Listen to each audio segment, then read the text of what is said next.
So I had this consultation today, and this woman tells me she's 61 years old, and she said, I never had a problem with my weight until about 2 years ago when I went back to work. And she says, I feel like I have like that cortisol belly, right? So we all know that cortisol belly is that stress hormone, right? And it kind of stores the fat around our belly.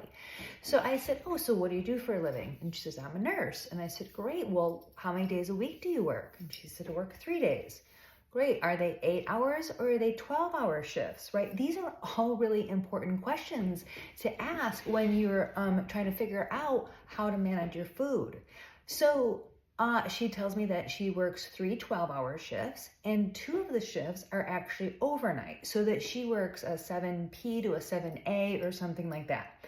And she has this very strict sleeping schedule when she's on her days between the overnights. So this would be the proposed diet for her, okay? So on the days that she would work on the overnights, the 7p to the 7a, that's where we're gonna use intermittent fasting. So we won't have her eating in the overnight so that her body can still be in that rest state and she's not digesting food and all of that. Now, on the days that she's home and she has the her sleep schedule is that she sleeps for 3 hours, she gets up for so many hours, she sleeps for 3 hours, and then she goes and she does other things.